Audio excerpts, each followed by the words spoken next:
Yang kedua sifat dia al-abidun, sentiasa beribadat kepada Allah. Ibadat dalam pengertian yang luas. Bukan setakat semaya saja, puasa saja, tapi tunduk kepada kehendak Tuhan dalam semua kegiatan hidup.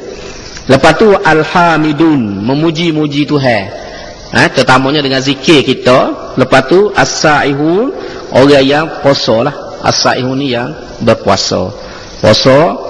Lepas tu ar-raki'un, as-sajidun, rokok dan sujud. Ni orang yang menunaikan semaya. Semaya fardu terutamanya. Dan lepas tu kalau dah tambah dengan semaya sunat. Lepas tu al-amiruna bil ma'ruf, dia sentiasa menyuruh perkara yang baik, wan nahuna 'anil munkar, mencegah perkara yang munkar. Jadi sifat asasi kita ni bukan setakat semaya saja, bukan setakat berzikir, bukan setakat berpuasa, tapi termasuk dalam sifat utama kita orang beriman ni ialah al-amiruna bil ma'ruf, menunaikan amal ma'ruf, wan nahuna 'anil munkar, mencegah daripada perkara yang munkar. Dah buat benda ni setakat kita boleh. Setakat yang kita boleh. Sebab macam sebut awal-awal tadi, kita ni tak boleh buat banyak perkara.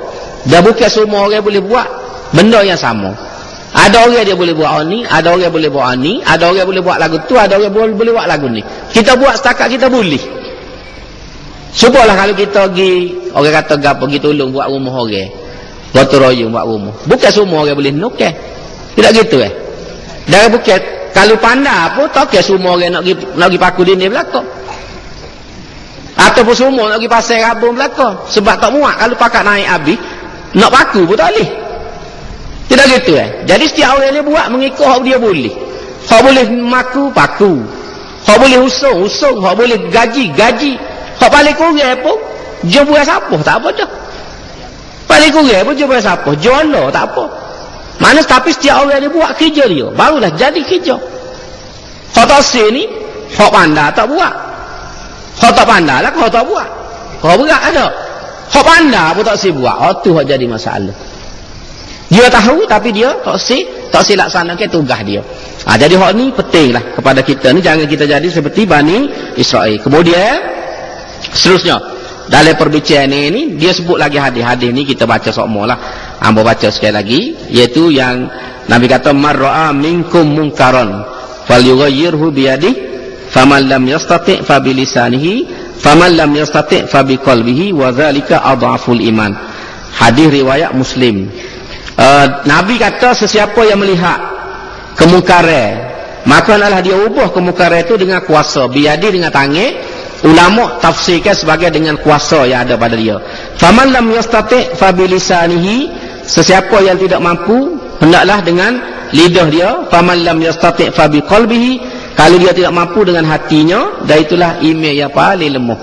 Dalam satu riwayat lain dia kata iman kambing. Dalam satu tu ayat disebut iman kambing, iman paling lemah. Jadi ada 3 kategori perekat kita laksana amal ma'ruf nahi munkar. Nombor 1 dengan kuasa. Kuasa ni buat luah. Kalau kita nak ambil dari segi politik, lagu mana kalau KJN ni tidak melaksanakan dasar Islam, KJN ni tidak buat kehendak Quran dengan hadis, lagu mana kita sebagai rakyat boleh ubah? Ialah kita guna kuasa kita, undi kita dalam pilihan raya. Itu masuk kuasa kita. Rakyat Malaysia adalah negara demokrasi macam Malaysia, kita berkuasa kerana kita ada undi. Setiap orang satu undi. Dengan undi inilah kita boleh menegakkan amar ma'ruf dan melaksanakan nahi munkar. Penyelewengan KJN, sifat tidak adil KJN, tidak timbang rasa, kita boleh ubah dengan kita guna undi dalam pilihan raya. Sebab tu kita tengok lepas pilihan raya baru ni banyak dah benda berlaku perubahan. Kerana apa? Kerana rakyat tunjuk sikap. Rakyat tunjuk sikap. Bila rakyat tunjuk sikap, KJN datang ni pun kena ambil kira. Sebab tu sikit sebanyak, walaupun tidak banyak, dia buat. Pasal dia tahu suara rakyat ni besar. Minyak, walaupun 10 sen, turun juga. Dah, walaupun 15 sen, turun juga. Kalau dulu, kalau dia naik, tak turun dah lah. Sepuluh beruk degil, tak cakap erik kita, tak turun. Dah, tak cakap senjuh, tuan, tak turun. Lah ni dia tahu kuasa rakyat. Rakyat boleh buat. Kalau pilihan raya siapa 5 negeri jatuh.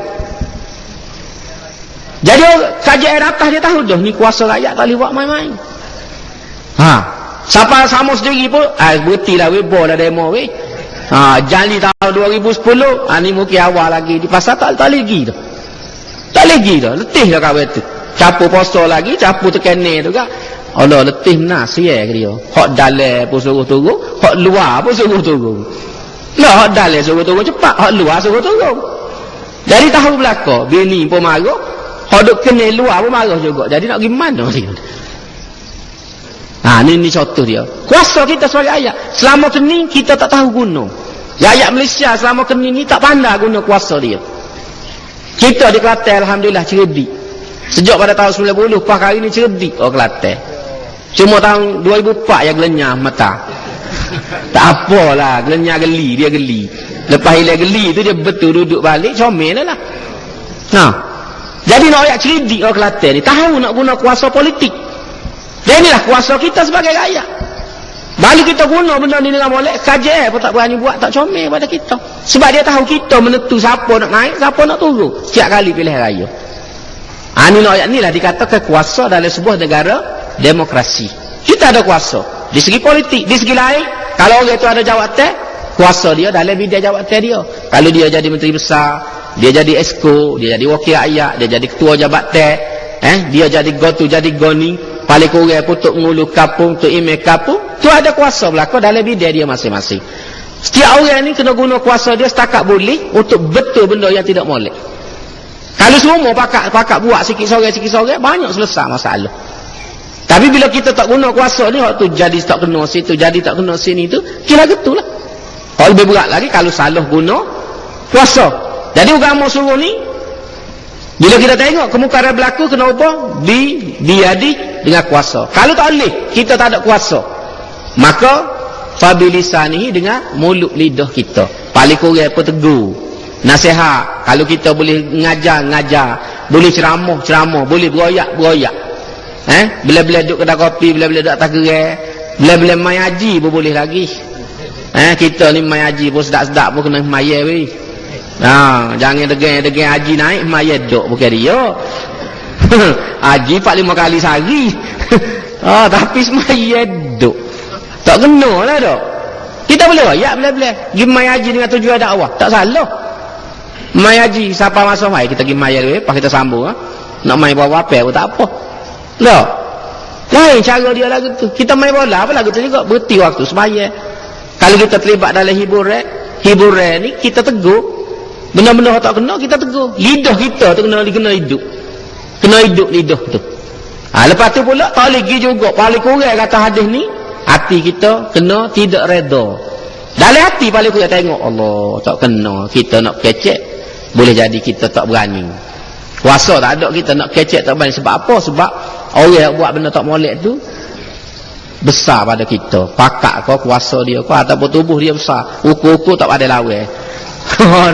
Tengok cepok dia pun besar pada kita tu. Kita S, dia XL nak pula. Tak boleh tebing nyanyi aku. Jadi kita duduk dia, tapi dalam hati kita bekok. Weh, tak kena. Dalam hati tu kita tidak reda. Maka hak ni paling kurang kena ada perasaan tidak reda dalam hati. Jangan tidak setengah orang kata ulama, dia tak pergi tempat tak molek, tapi dalam hati kat dodak. Kalau boleh pergi sedap weh. Kalau boleh pergi sedap weh, dalam hatinya. Dia tak pergi. Maka serupa ya dengan hak pergi tu. Serupa dengan hak pergi tu. Tu contohnya. Jadi hal ni kena ada pada kita. Dan hal ni lah iman yang paling lemah. Biarlah lemah pun kena ada iman kepada kita. Jadi ni disebut dalam hadis. Jadi kata Profesor Yusuf Qaradawi, hadis ni dia kata wadihud dilalah, menjadi bukti yang nyata bahawa mengubah kemungkaran itu merupakan hak bagi setiap orang Islam yang tahu dan melihat kemungkaran itu berlaku. Berdasarkan hadis ni, bahkan benda ni menjadi kewajipan. Kalau hamba tengok, hamba kena buat setakat hamba boleh. Kalau tuan-tuan tengok, tuan-tuan kena buat setakat tuan-tuan boleh. Jangan kita lok saja. Kita lok saja tak boleh. Jangan jadi supaya ni kak. Kita tengok luar-luar apa Nabi pun sebut dalam satu hadis akan berlaku satu masa ni, dia kata kemungkinan besar lah kalau kita tak buat amal ma'ruf nahi munkar, orang akan buat maksiat secara terbuka, orang akan berzina tepi jalan. Nabi kata dah dalam satu hadis orang akan berzina di tepi jalan. Lah ni orang berzina nusuk, buat benda tak molek nusuk. Tapi mungkin satu masa kalau kita pakai tak tegur, kita tengok tak tegur, kita buat tak tahu, atau tak ada keberanian, orang mungkin akan zina tu berjalan.